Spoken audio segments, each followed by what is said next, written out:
So what's up everyone, and welcome to South Node of the Moon, Ketu in the 7th house. And what happens when this shadow planet is in your 7th house? And I know I got a little sexy scruff going on. I'm growing it again to take my pictures again this week, because I don't know if you saw my Facebook, I posted some pics. I don't know, man. With scruff, ladies love me. I don't know what it is. It's like, it's like George Clooney from Ocean's 11 or something. These are the kind of comments I get. So I'm like, okay, let's grow it again. And I was kind of doing it because I was kind of dating. And in the past 2 weeks, let me tell you, I've had some disastrous dating experiences, which I'm going to share with you. Don't worry. And you know what? I'll get drunk this Friday. And I will share my experience on what a bad date is and how to ignore it. And yes, it has to do something with astrological placement that I should have just trusted myself in, and I didn't. And yeah, it was, oh my god, maybe I should shave this. I'm attracting the wrong people. But anyway, so Ketu in the 7th house. How can I define Ketu in the 7th house? How can I define this position without really scaring you off, for those who have this? Man, you got it bad. No, I'm sorry. It's not that bad. All right. So what happens when Ketu is in 7th house? Well, here's the thing. 7th house is what? 7th house is the house of marriage. 7th house is the house of union, legal partnership, business, court case, like as in courts, legal unions, as I said, marriage, house of other people. It's about fame. How much fame will you have with other people, and what kind of people you will have the fame with, So it's seen from the 7th house. You put Ketu there, whose isolation, separation of spiritual soul, or separation of soul from the material world. It's about spirituality. It's about making decisions without thinking, because again, Ketu doesn't have the head to think. So when Ketu comes here, it makes you very unsatisfied with your life partner, no matter who it is. I mean, you can be a nerd from the top mathematical school, married to a supermodel, you'll be unsatisfied. Because Ketu is what? Ketu is separation, and remember, most importantly, Ketu is criticism. Anywhere Ketu sits, you kind of tend to criticize that aspect of your life. You're like, oh, I don't need this because this is how this thing is, and I just don't want to deal with it anymore. Because Ketu are the things you have already achieved in past life. Ketu is like Mars, achievement, but it has already put the flag up on the mountain and said, look, I've achieved this. Don't try to come here and don't try to make me achieve this again. So what happens is you kind of leave these sections of the Ketu alone and you let evolution take over. But the reason why Ketu criticizes is because of the fact he's not able to find that perfect thing to fit into that hole again. He's already filled a pothole in the past life, and you're telling him to do that again. He's like, okay, I'll do it again, but it better be better material to fill this pothole again than what I've already used, and you just can't seem to give them the right material. And the reason why Ketu in the 7th house does give desire for that perfect partner, even though Ketu is isolation, is why. Think about it. Because 7th house is one of the Kama houses. 3rd, 7th, and 11th house is the Kama house of desire. So whatever planet is there, it's going to give you some sort of a desire towards that. So even though Ketu is isolation and separation, it gives you that desire to have the perfect partner who is in the same wavelength as you, but yet you just don't find it. And a good example to give you of this scenario is of Elizabeth Taylor. She had 7 marriages. Every single one she was unsatisfied with. The thing that the Zazazu just evaporated. And so what happens with these people, they go through many relationships, yet just they cannot find the right person. And when they do get into a marriage, they're very unsatisfied with the personality of their spouse because it doesn't matches their personality. And that's when the separation happens. That's when the divorce happens. Or situations like this occur. Like if you take a look at Hillary Clinton's chart, or I don't know if Hillary Clinton or Bill Clinton, one of them have Ketu in the 7th house. And look what happened. Most of their marriage, they were separated. Because either Bill Clinton was traveling around the world as a president and Hillary Clinton was away at the White House, or she was doing charity, or when the roles kind of switched, she became Secretary of the State. He took over his charity. Either she's traveling worldwide, dealing with world affairs, political affairs, or he's outside promoting his charity with George Bush Sr. So they're always away, and the marriage is very distant. It's just there's no, what happened with that, and so they're kind of just separated, but they're just in it for being in it. So that's what happens with Ketu in the 7th house. Just the partnership just doesn't seem to work out with these people. But the way to get around this logically, without any ridiculous remedies, the way to logically get around this placement is to either be submissive to your partner. Say to God, okay, you gave me this supermodel who's materialistic, this and that. I will take best care of her, and that's it. I don't care to find my satisfactory partner, because you will not receive it. But if you just submit to that, whoever it is that I'm with, that's it. Whatever you want, I will try to compromise as much. Or you live with the other person without a union of marriage. You just live as a roommates and partners and in a relationship like boyfriend and girlfriend, but no marriage.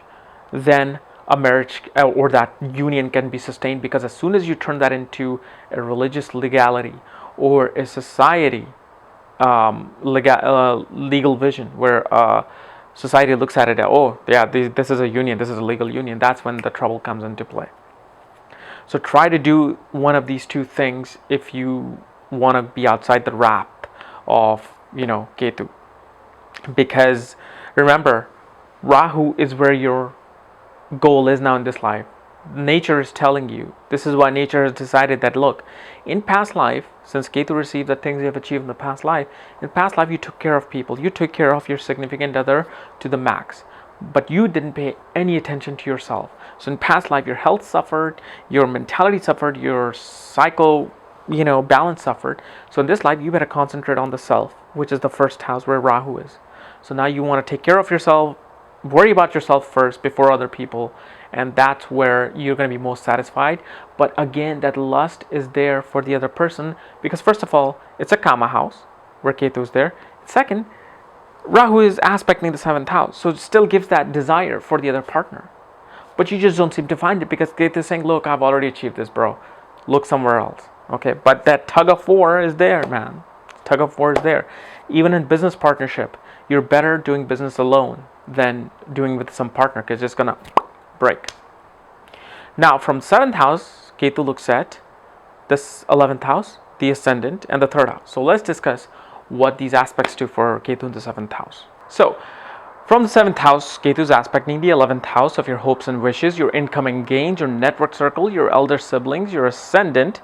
It's 7th aspect on the ascendant, which is yourself, your body, your physical self, and the 3rd house of siblings, 3rd house of your close knit group, your cousins, your friends and neighbors, people just around you, short distance travel, your ability to interact, your communication ability, and obviously your courage.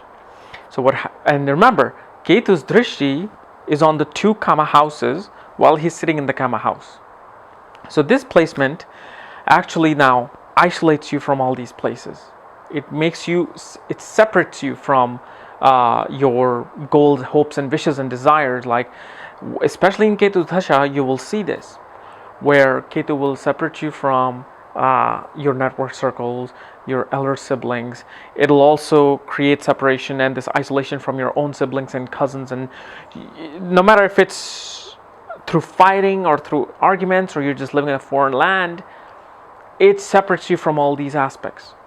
And so if your hopes and wishes is to, hey, I want to get that house, I want to get that Ferrari, I want to get that car, Ketu will be now separating you from that, blocking that part of the desire and hope. And the way to get around this scenario especially the aspect of the 11th house of incoming gains of, hopes and wishes, is to first surrender yourself to spiritual life. Because here Ketu is not really hating you.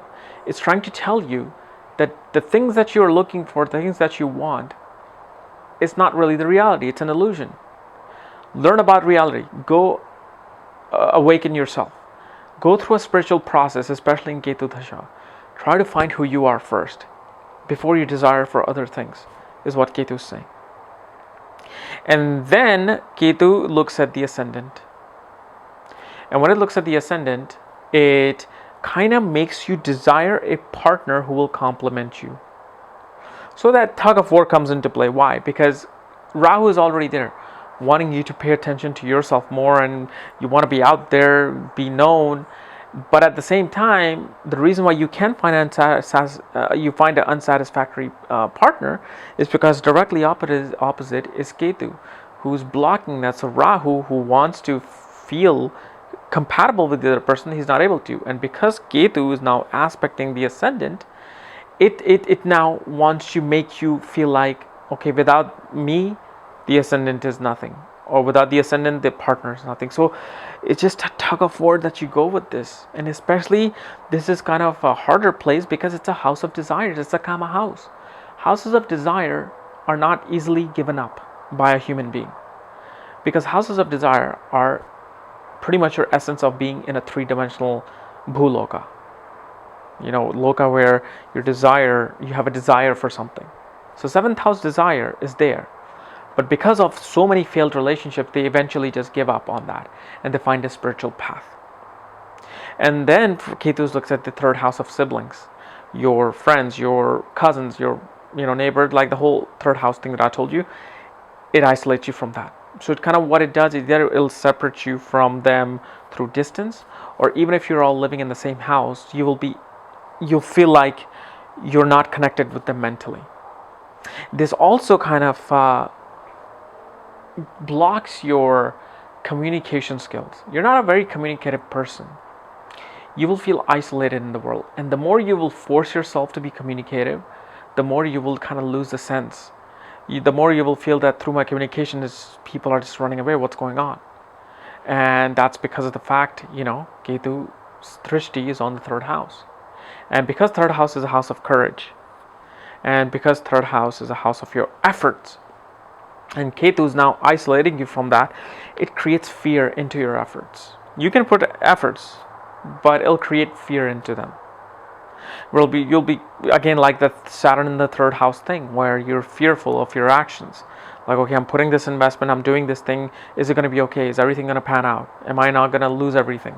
So that fear is there of losing all these things. Okay, so guys, this was the aspect of Ketu in the 7th house, and how it kind of tends to make you wonder of the reality versus the illusion of the Kama houses. That's pretty much your lifelong goal, because as much as you want that desire to be fulfilled, Ketu will be like, no, there's something higher than a material desire. All right, so guys, this was my analysis of Ketu in 7th house. If you're new to my channel, subscribe above, because hey, I'll be doing your Ketu next. And if you want to know where your south node of the moon Ketu is placed, check out my link below. Check out my book there, Astrology at the Speed of Light. And when you get the book, I will send you a link to look at your own chart, so you can study the chart while reading my book. And also, I'm going to be making a video hopefully tomorrow or on Thursday on one of the most important part of looking at not just other people's chart but your chart. There's something very important you must do, otherwise the percentage of accuracy goes down when trying to do prediction. So important stuff. All right, so I will just see you tomorrow, and hopefully you'll get my video on this thing tomorrow along with Ketu in the 8th house. See ya.